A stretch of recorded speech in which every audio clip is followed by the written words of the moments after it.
Assalamualaikum warahmatullahi wabarakatuh.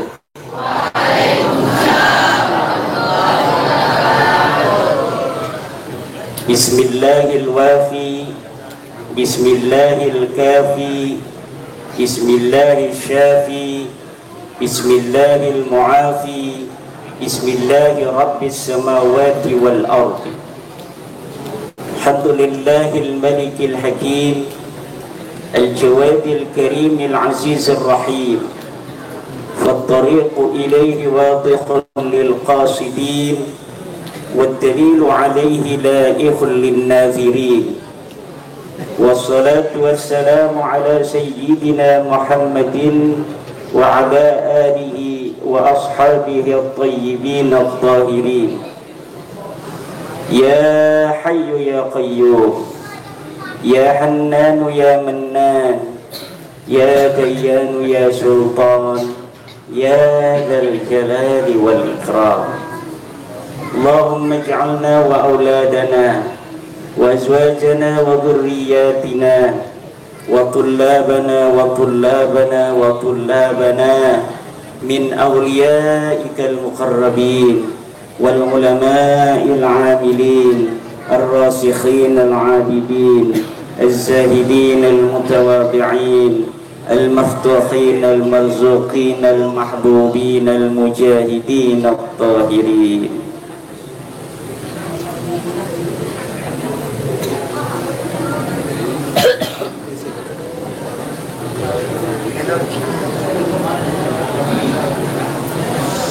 Amma ba'du, maka yang saya hormati, ini santri di khutbah ada amma ba'du, maka yang paling sempurna sebelum penghormatan ditambahin maka yang saya hormati, karena amma itu selalu mempunyai jawab. Amma kamahma yakumin syai'in litilwiha wujuban. Jadi kalau yang sudah senior setelah amma ba'du ingin tahriman wa ta'ziman wa takriman, maka yang paling utama menggunakan maka yang saya hormati. Ada jawabnya. Kalau enggak pakai maka boleh enggak? Boleh. Karena Rasulullah sallallahu alaihi wasallam pun pernah dalam satu kesempatan berkhutbah setelah amma ba'du tidak menggunakan huruf jawab fa. Amma ba'du ma balu aqwamin, tidak menggunakan fama balu aqwami. Nah, ini yang kecil-kecil begini bagi santri ini mesti teliti. Ini ngerti enggak bahasa Indonesia? Apa ngomongnya kita bahasa Inggris saja? Saya belajar bahasa Inggris sejak SMP, MTS, MA, S1, S2, S3, tapi tidak lulus S3. Itu yang nyangkol bahasa Inggrisnya cuma I love you, you love me, kita berdua lap-lapan. Yang lain dah hafal. Ini ngomongnya ke bawah-bawah bahasa Madura. Karena di mobil selalu ketawa-ketawa cerita orang Madura. Orang Madura, ada teman saya KRT Fakih Wirahadiningrat ini banyak cerita lucu-lucu tentang orang Madura. Ditambah di sini ngobrol sama Yai Umar, ditambahin lagi cerita tentang orang Madura yang lucu. Jadi sampai sekarang saya ke bawah-bawah ngomong cara Madura. Maka yang saya hormati ini menggunakan maka. Juga dalam khutbah santri awas, jangan nyontoh-nyontoh orang belah sana. Mau salam pakai Bismillahirrahmanirrahim, Assalamualaikum warahmatullahi wabarakatuh. Jangan, gak usah dijawab itu. Karena apa? Man bada'a bil kalami qabla salami fala tujibuhu. Siapa orang yang mengawali kalimat khutbah ceramah tanpa salam, maka tidak usah dijawab. Kan ada hadisnya, orang itu harus memulai sesuatu dengan membaca bismillah. Itu hanya untuk sesuatu hal amalan yang tidak disyariatkan maddaan ghairal basmalah. Untuk sesuatu hal yang tidak disyariatkan sesuatu. Kalau disyariatkan sesuatu ghairal basmalah, ini tidak disunahkan membaca basmalah. Seperti di dalam sholat, mulainya sholat dengan apa? Dengan fala tusanu fis sholati at-tasmiyah. Maka tidak disunahkan mau sholat bacanya bismillah. Bismillahirrahmanirrahim, Allahu Akbar. Gak usah begitu. Mau khutbah yang disunahkan adalah salah. Maka gak usah bismillahirrahmanirrahim, assalamualaikum warahmatullahi wabarakatuh. Bagaimana kalau ndak keras-keras? Ya ndak apa-apa. Kalau ndak keras-keras ya ndak apa-apa. Assalamualaikum warahmatullahi wabarakatuh.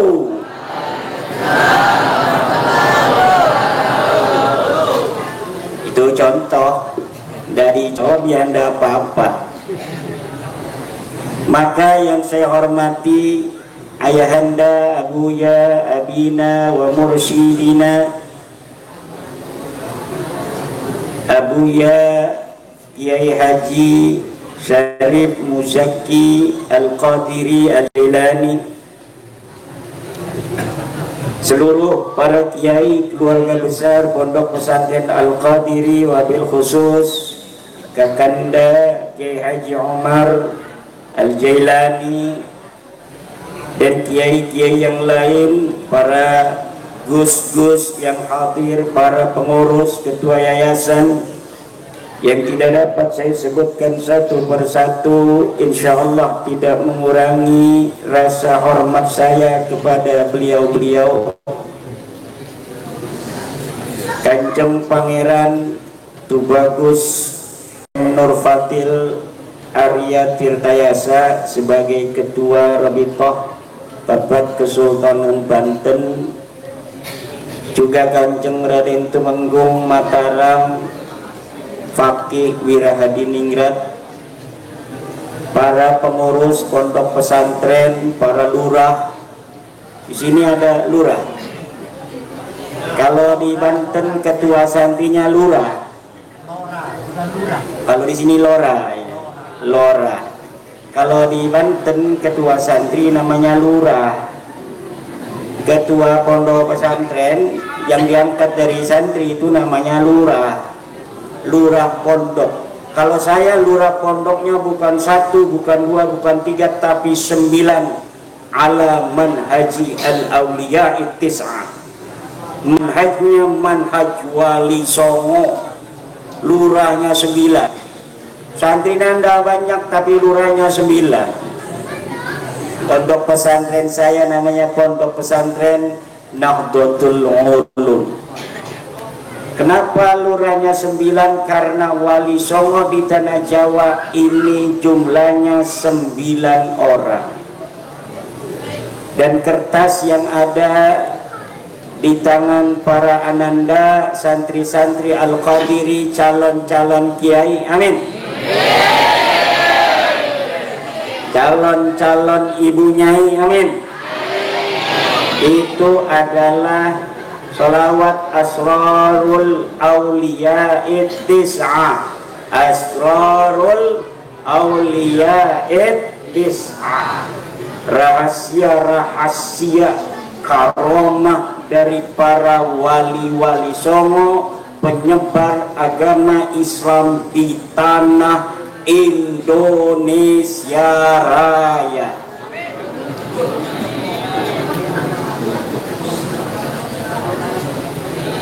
Calon-calon kiai yang berbahagia, calon-calon ibu nyai yang berbahagia, pengen gak jadi ibu nyai? Harus punya suaminya kiai. Mau punya suami yang ganteng tapi nggak suka sholat, apa pengen punya suami sholih tapi anaknya 6? Jawab. Pengen santri putri nih ya, pengen punya suaminya yang sholeh tapi anaknya 6, apa ganteng tapi nggak suka sholat? Ganteng suka sholat. Nggak ada lagi yang selama ini.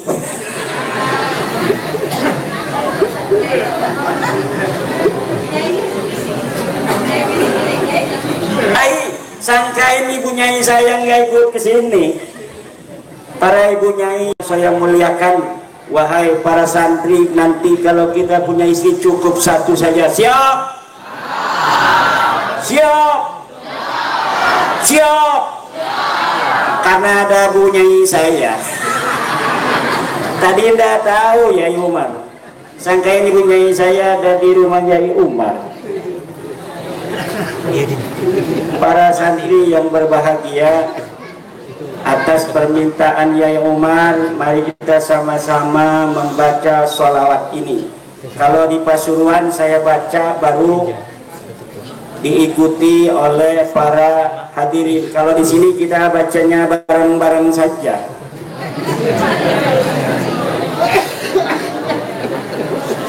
Nadanya beda ya, kita nadanya jangan sama dengan di Pasuruan yang sekarang langsung itu takut ada yang dengar. Jadi kita nadanya agak lain. Mulainya dari Maulaya Sholli. Maulaya Sholli wa sallim daiman abada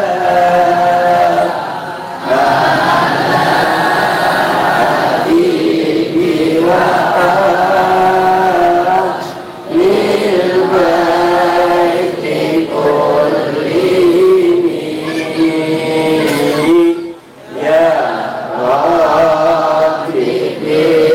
Maliki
syahidin tirkul la'asidina wa kulla tarfin minhum alisani syatani ya Rabbi bil umari sa'idan ma talabna sahib bihi wardi anna yasi'al karami ya Rabbi bisyarifin tina kulla syarafin wa kulla khairin lana marqa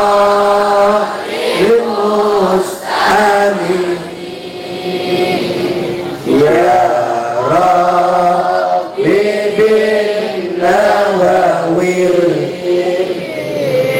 aman masyayikhana wa atiran naqubur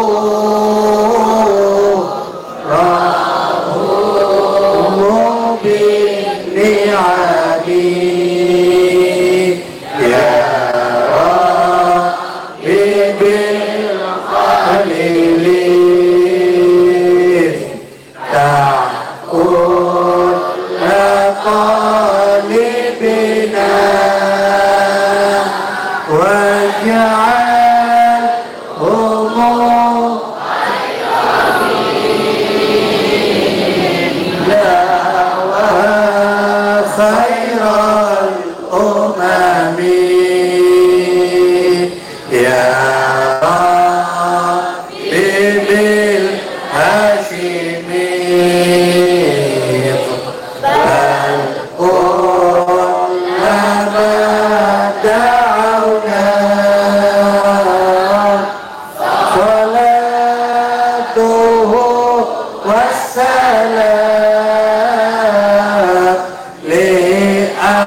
khusus untuk santri Pondok Pesantren Al-Qadiri ditambahin pakai pulpen atau dihafal ya Rabbi bil qadiri turnajihan amina ya Rabbi bil qadiri turnajihan amina.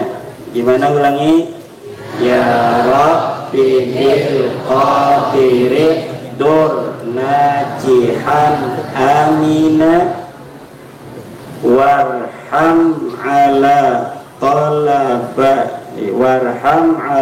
tullabil qadiri amada warham ala tullabil qadiri amada.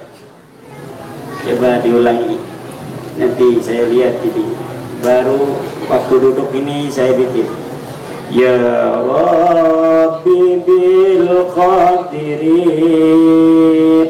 turnajihan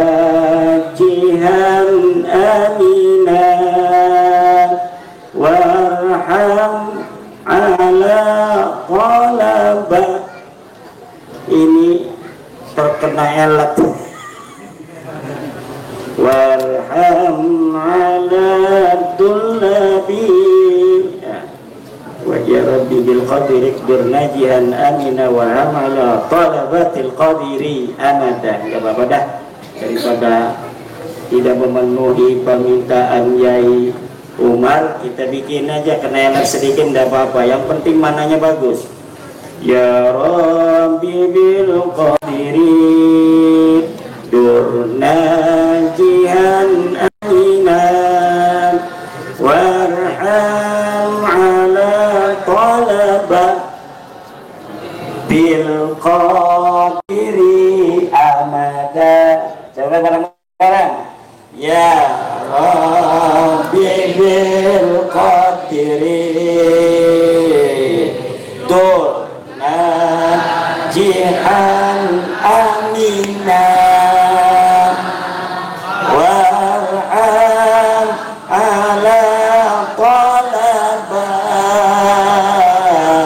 bil qadiri amada. Wahai Tuhan, dengan barokah Syekh Abdul Qadir Al-Jailani radhiyallahu anhu, uqdur najihan aminan, takdirkan kesuksesan yang sentosa ala talabatil qadiri, untuk para santri-santri para pesantren Al-Qadiri, warham dan kasih sayangilah amada ing dalam selawase. Amin ya rabbal bareng-bareng.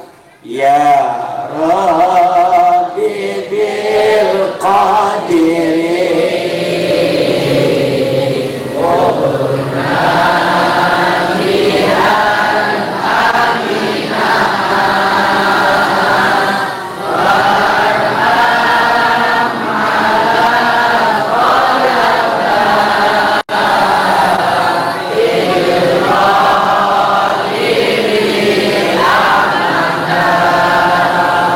Sekarang laki-laki semuanya diam. Saya ingin mendengarkan suara indah dari calon-calon ibunya. Amin. 1, 2, 3.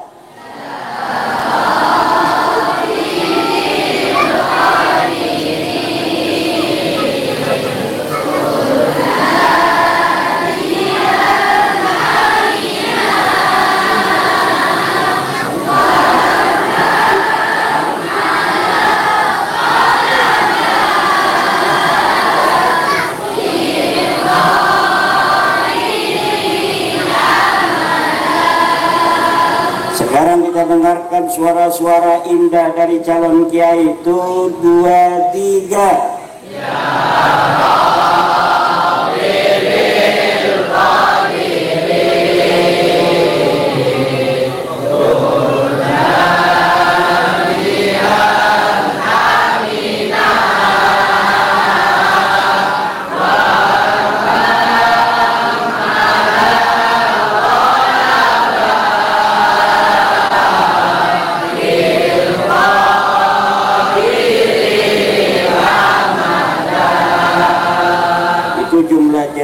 Ala talabatil qadiri, ta'aluknya kepada ukdur, ya, ta'aluknya kepada ukdur. Alanya bimakna li, ala bimakna li, ala bimakna apa? Amin ya Allah ya Rabbal. Wahai para santri dan hadirin, ajaztukum hadihis salawat, ajaztukum hadihis salawat. Amin ya Rabbal. Kita berdoa mudah-mudahan abuya kita, ayahanda Kiai Haji Muzaki Al-Jailani, Allah berikan kesehatan, Allah berikan panjang umur, umur yang barokah, umur yang manfaat, sehingga beliau senantiasa dapat mendoakan kita semua murid-muridnya. Dan saya adalah murid daripada Yai Muzaki, karena saya baru saja diijazah manaqib oleh Abuya Yai Muzaki. Fa'ana wa anta min syaikhin wahidin, ana wa antum min syaikhin radhiyallahu anhu. Amin ya Allah ya rabbal.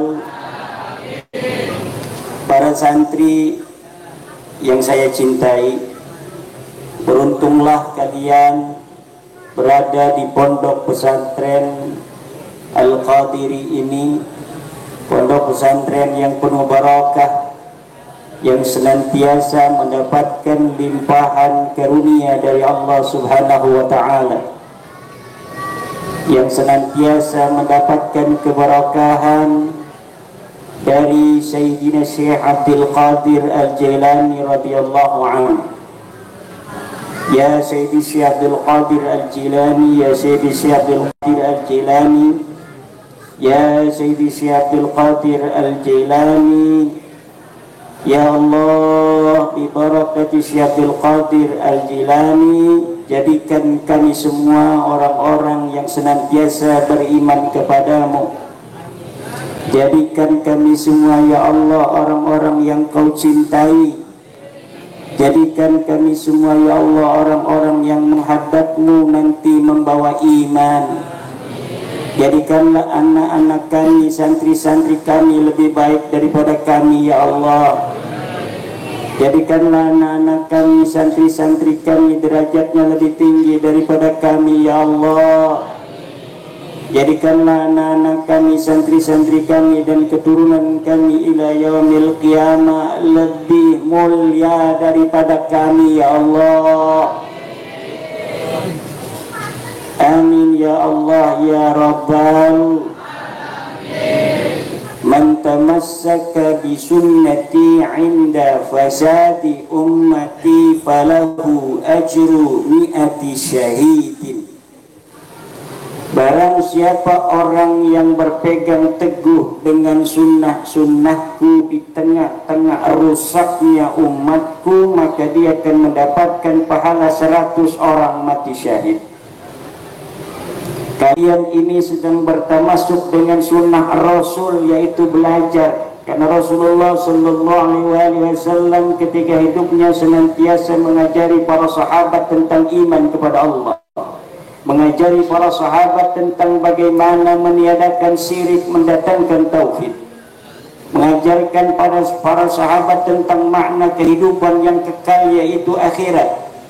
Maka ketika kalian sedang berada di pondok pesantren ini, kalian sedang bertamasuk dengan salah satu sunnah Rasulullah Muhammad Sallallahu Alaihi Wasallam, maka kalian mendapatkan pahala 100 orang mati syahid.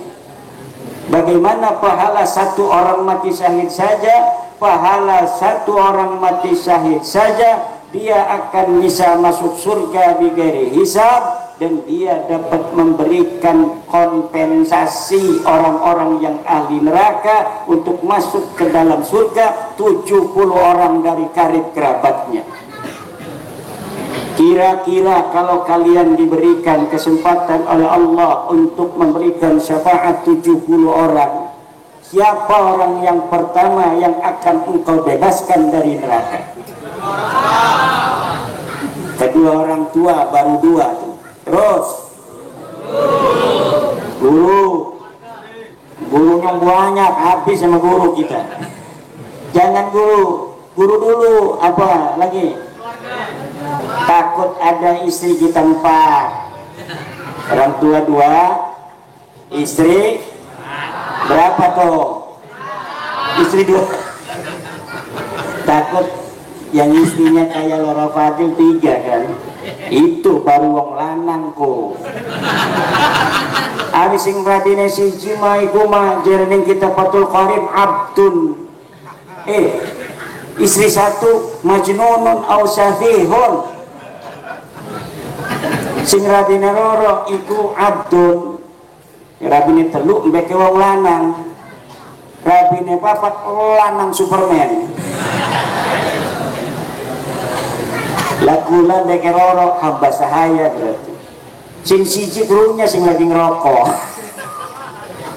Satihun au majnun. Jadi kita patul qarib itu jadi kita. Orang ngerti yang ngomong Jawa Banten ya? Ngerti nggak ngomong Jawa Banten? Oke, lamun kita sikiki ceramah ke Jawa Banten, sirane pada ngerti ta ora? Pelanga pelongo kaya wong raja. Longo bingung ngomong naon eta. Jadi di Banten itu ada bahasanya dua. Ada bahasa Jawa, ada bahasa Sunda. Saya ngomongnya tiap hari bahasa Jawa karena di Banten ada sekitar 3 juta orang yang berbahasa Jawa karena berasal dari Demak dan Cirebon, mendampingi Maulana Hasanuddin dan ayahandanya Sunan Gunung Jati dulu kala untuk menyebarkan agama Islam di tanah Banten. Alhamdulillah 99,99% sekarang masyarakat Banten dan Jawa Barat beragama Islam. Karena siapa? Karena diislamkan oleh Wali Songo Sunan Gunung Jati Syarif Hidayatullah dan anaknya Kanjeng Sultan Maulana Hasanuddin Banten. Dulu Sunan Ampel datang ke Banten. Dalam kisah-kisah sejarah Banten disebutkan Sunan Ampel datang ke Banten ingin menyebarkan agama Islam di Banten, ditolak nang orang Banten orang gelem manjing Islam nang Sunan Ampel. Nangapa Sunan Ampel dudu wong Banten? Akhirnya Sunan Ampel balik lagi ke Ampel Denta. Sunan Gunung Jati mondok di Sunan Ampel. Wasiat Sunan Ampel, Sarip, lamun sira pengen nyebarkan agama Islam di Banten, sira mal bakal diterima kecuali sira kudu duwe rabi wong Banten. Akhirnya Sunan Syarif Hidayatullah mencari cara untuk mendapatkan gadis Banten yang cantik-cantik. Orang kayak sira. Akhirnya dapatlah seorang putri yang cantik jelita namanya Ratu Kaung Anten. Siapa namanya? Ratu Kaung Anten ini adalah anak Panembahan Surosowan Ratu Pucuk Umun Banten sebelum Islam. Akhirnya menikahlah Sunan Gunung Jati Syarif Hidayatullah dengan Nyai Ratu Kaung Anten, kemudian punya satu anak laki-laki namanya Pangeran Sabakingkin. Siapa namanya? Pangeran Sabakingkin inilah yang kelak akan menjadi Sultan Maulana Hasanuddin. Hidupnya Sultan Maulana Hasanuddin menderita walaupun anak seorang Sultan Cirebon, saudara. Waktu kecil Kanjeng Sultan Maulana Hasanuddin hidupnya di tengah hutan bersama ibunya. Hidupnya di tengah hutan Indramayu yang namanya Kampung Kedokan Bunder. Kenapa bisa hidup nelansa padahal ayahnya seorang raja, seorang sultan di Cirebon? Karena ibundanya tidak mau tinggal di istana. Kenapa ibundanya Ratu Kaung Anten itu tidak mau tinggal di istana? Karena di istana ada seorang wanita cantik dari negeri Cina namanya Putri Ong Tien. Istri keduanya Sunan Gunung Jati Syarif Hidayatullah. Tedaekeun aing sesarengan jeung eta si Cina eta. Ngomong Sunda nama kitu. Nggak mau saya katanya bareng-bareng sama orang Cina. Akhirnya kata Ratu Kaung Anten, milih saya atau dia yang tinggal di sini. Sunan Gunung Jati gagah perkasa sebagai seorang laki-laki. Milih dua-duanya. Nggak mau. Kata Ratu Kaung Anten, nggak mau. Kalau nggak mau dia suruh pergi, ya saya yang pergi. Sunan Gunung Jati kata Sunan Gunung Jati, saya tidak pernah mengusir kamu, kalau mau pergi ya pergi saja. Akhirnya pergilah ini Ratu Kaung Anten keluar. Kata Ratu Kaung Anten, pantangan bagi wanita terhormat pulang ke rumah orang tua tanpa izin daripada suami. Akhirnya dia perginya ke hutan. Hutan mana? Hutan di Indramayu. Ada orang Indramayu di sini? Mana? Biasanya orang Indramayu cantik. Anak-anak nih masih orang cantik, orang wani ngaku jadi. Akhirnya tinggallah Maulana Hasanuddin dididik oleh Ratu Kaum Anten di Kedokan Bundar. Dari sejak kecil sampai umur 15 tahun dididik oleh oleh ibundanya. Setelah umur 15 tahun baru dididik oleh ayahandanya di Kasepuhan di Keraton Pakungwati. Kemudian menyebarkan agama Islam, mengembara sampai ke negeri Banten. Pindah dari Banten ke Lampung, menyebarkan Islam di Lampung, di Bengkulu dan lain sebagainya. Baru nanti menjadi Raja Sultan Banten di negara Kesultanan Banten. Ini kisah dan sejarahnya. Penuh dengan berbagai macam tantangan dan rintangan di dalam menyebarkan agama Islam. Wali Songo, baik itu di tanah Jawa yang lain, Kabupaten Jember, Kabupaten Probolinggo, Pasuruan, Demak, Cirebon, semuanya diislamkan oleh para wali-wali yang ikhlas. Para wali-wali yang ikhlas ini menyebarkan agama Islam tidak melulu doktrin tentang hukum, tetapi juga tentang kebijaksanaan. Inilah yang menyebabkan agama Islam di Indonesia dapat diterima hampir oleh seluruh masyarakat Indonesia pada saat itu, karena yang menyebarkan Islam ke Indonesia adalah orang-orang yang bukan hanya mempunyai lidah, tapi juga dia mempunyai hati. Bukan hanya mempunyai hukum-hukum yang bercokol di otaknya, tetapi juga mempunyai cinta kepada mad'u, mempunyai cinta kepada orang yang diseru, yang diajak ke dalam agama Islam. Maka dari mulai Banyuwangi sampai Banten, 90% sekarang adalah umat Islam. Dari Sabang sampai Merauke, 99% adalah umat. Kiai katanya ada yang ngitung 87%. Ya silakan saja, saya ngitungnya 90, kamu ngitungnya 87. Kita sama-sama ngitung, ya salah-salah dikit yang enggak apa-apa. Orang Madura dilawan.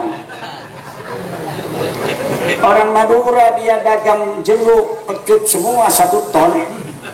Ada yang beli 1 kilo.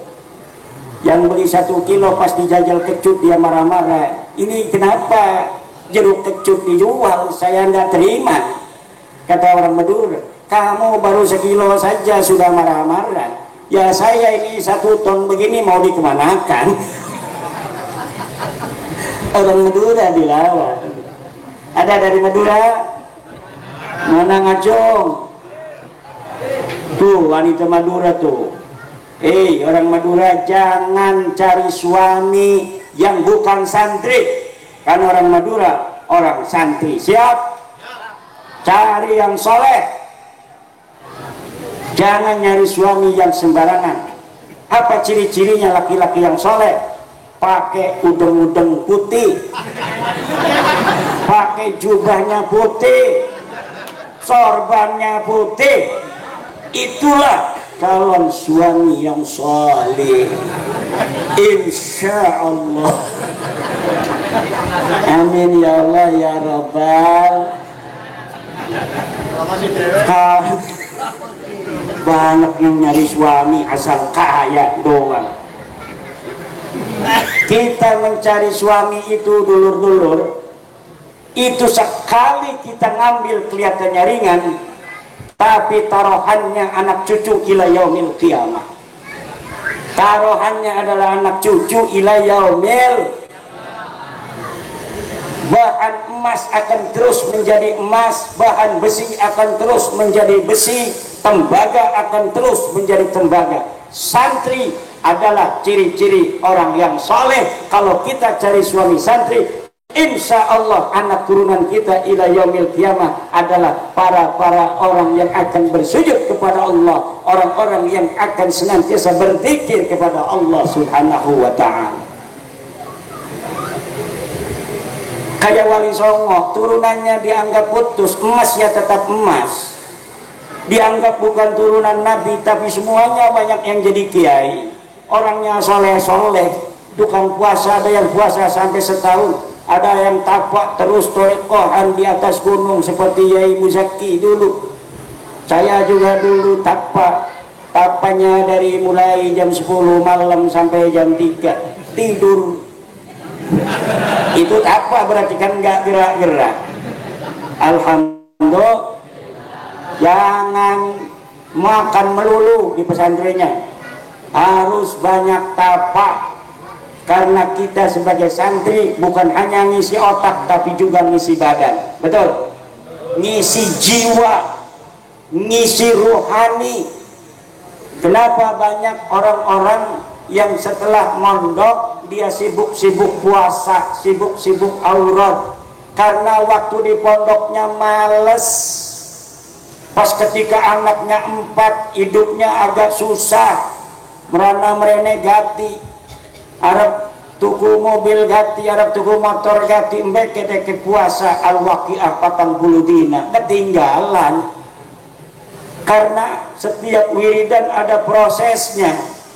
Coba kalau masih segini kita sudah puasa waqi'ah, memohon kepada Allah dengan puasa waqi'ah ini agar kita dimudahkan rezekinya, maka bukan untuk sekarang, tapi ketika kita keluar dari pondok pesantren nggak usah mikirin rizki. Kenapa? Karena kita sudah banyak berdoa ketika di pesantren tentang rizki. Bahkan kita sampai puasa 40 hari puasain surat al-waqi'ah. Iki mau umur 50 tahun pakai puasa waqi'ah, bukan dia yang kaya, nanti cucunya baru terasa. Ada ponakan saya pengen banyak tamunya, dia ijazah kitab-kitab hikmah, dia puasa terus, ya sampai mati tidak ada tamunya. Kenapa? Karena sudah terlambat. Tapaknya harusnya waktu muda kayak kalian ini, umur dari 15 tahun sampai umur 20-25 tahun, itu masa-masa yang harus penuh dengan perjuangan. Jangan banyak tidur, harus sering puasa, harus sering zikir. Kalau ada manakiban jangan sampai ditinggalkan, kalau ada marhabanan jangan sampai kita telat. Disitulah sedang mengisi, mengecas rohani kita untuk kekuatan kita di masa yang akan datang. Ada yang setiap marhaban dia lagi pulang, setiap manakib dikasihnya malas ikutan. Wih, manakibnya untuk orang-orang yang dewasa, ya kita di pinggir-pinggirnya biar dapat barokahnya. Karena kalau kita di dalam pondok pesantren ini, dua jalan yang kita tempuh, yaitu jalan kasbi, kita terus belajar ilmu nahu, belajar jurmiyah, belajar mulhatul i'rab, belajar mutammimah, belajar alfiyah, dihafal itu alfiyah, sarahnya dibaca, mulai dari Ibnu Aqil, terus Asmuni dan lain sebagainya, termasuk kitab Al-Manahijus Shafiyah karangan saya, syarah alfiyah. Itu ringkas sekali, sekali baca kita bisa paham. Kemudian kita di dalam kitab fikih, mulai dari memahami Fathul Qarib, kemudian memahami matan takrib Fathul Qarib, Tausyih, kemudian Nihayatul Zain, Fathul Wahab, Fathul Mu'in, terus kepada yang lainnya. Dalam tauhid juga begitu, Tijan Darori, segala macam, Umul Barahin, terus pada usul fikih. Itu otak saja. Tapi malam Jumat kita baca Yasin bersama, kemudian kita bertahid bermarhaba kepada Rasulullah. Itu rohani, mengisi kekuatan jiwa, membaca aurat, membaca wirid. Tadi saya dapat kata-kata hikmah dari Yai Umar. Apa tadi wiridan tuh? Yang wirid tidak kalah. Kalah wirid kalah. Kalah wirid kalah. Orang yang tidak punya wirid dia akan kalah. Kalah wirid kalah. Maka kita harus menang wirid, menang kehidupan. Ada cewek kita lamar nggak mau, kita wirid. Nggak usah takut-takut. Kita lamar dulu bapaknya. Assalamualaikum. Alhamdulillah Rabbil alamin. Assalamualaikum warahmatullahi. Kedatangan saya ke sini untuk melamar anak bapak. Kamunya siap 100 juta untuk biaya pernikahan resepsinya? Siap. Jangan sampai nggak ngomong siap. Masalah nanti punya nggak punya itu kita serahkan kepada Allah. Betul? Urusan kalau udah deket makan nanti perempuannya juga bingung. Katanya siap 100 juta, ini udah seminggu lagi gue belum ngasih duit. Ya saya sudah serahkan pada Allah, nanti Allah yang kirim. Ya udah enggak apa-apa, enggak ada juga, yang penting jangan kabur ya. Udah disebar undangannya. Itu Allah akan senantiasa memberikan jalan kepada kita. Atau ada Pak Jokowi datang kemari, ini yang memberikan doa nih santri Al-Qadiri dulu kepada saya ingin mengasih hadiah. Siapa yang bisa menebak 5 nama-nama ikan akan saya kasih uang 100 juta. Bisa saja, namanya Allah subhanahu wa ta'ala. Akhirnya orang yang sedang susah itu karena diminta 100 juta oleh calon mertuanya yang bisa jawab, akhirnya dia bisa nikah dengan wanita pujaannya Allah. Itulah keyakinan yang ada di dalam dada. Apa dikira ini semua dulu bukan karena keyakinan?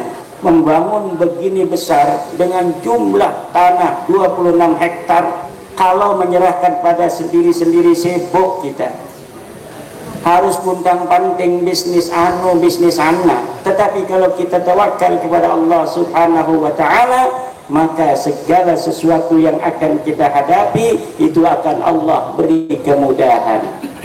Amin ya Allah ya Rabbal.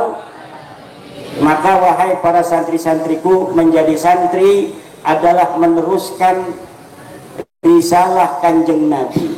Nabi Muhammad adalah nabi terakhir, tidak akan ada nabi lagi di dunia sampai kiamat. Siapa yang akan menjadi pewarisnya Nabi? Pewarisnya Nabi adalah para ulama. Siapa yang akan menjadi ulama? Jangan sampai orang-orang bodoh yang akan jadi ulama. Yang akan menjadi ulama di masa depan adalah santri-santri pesantren Al-Qadiri Jember.